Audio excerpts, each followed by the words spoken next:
Police began searching Brown's sprawling property as they hunted for a weapon the performer is said to have used to threaten a woman. Shortly before 1 p.m., officers entered the residence, after taking much of the morning to obtain a search warrant. Brown's attorney, Mark Garrigus, was on the scene as LAPD Robbery Homicide Division detectives searched the property. At least half a dozen people exited the home, a few of them holding their hands behind their heads as police patted them down. "We're getting the cooperation of everyone that came out," Ramirez said, after informing reporters that officers had served a search warrant. Once all of the occupants are removed from the residence, they will be interviewed to determine what occurred, Ramirez said.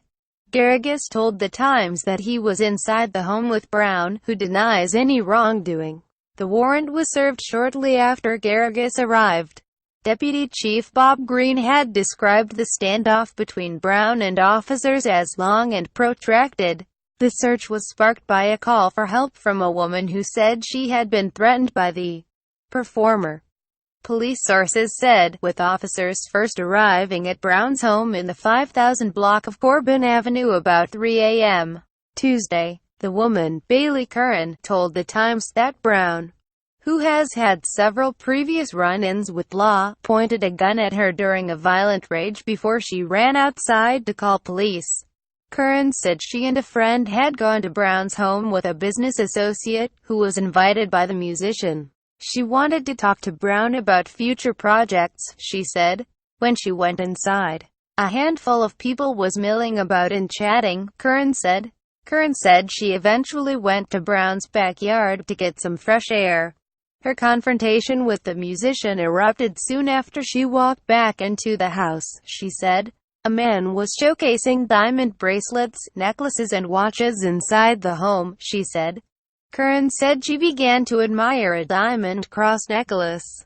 "I don't know if it was Chris' friend or how he was related, but that's when he told me to back away from the diamond necklace and started cussing me out and calling me names," she said. "That's when Chris pulled his gun and told me to get out. He said, 'I'm sick of you girls, get the F out.'"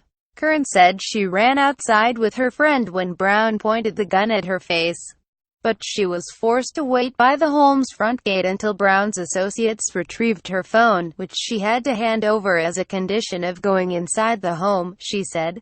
When an associate arrived with Curran's phone, he said he'd only give it back to her if she signed a non-disclosure agreement, she said. Curran said she refused, snatched her phone from the man's hand and ran away. The man ran to a Jeep to give chase, but Curran and her friend made it to a neighbor's property and hid under an SUV parked outside when the Jeep drove by, Curran said. Brown's neighbor called police.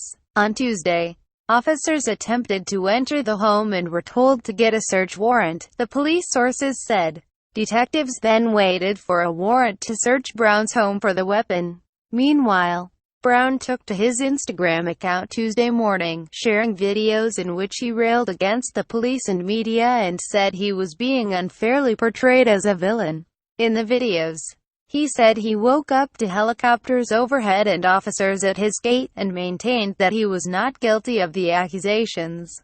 "Good luck when you get the warrant or whatever you need to do. You are going to walk right up in here and you are going to see nothing, you idiots," he said in one video. "I'm tired of dealing with y'all.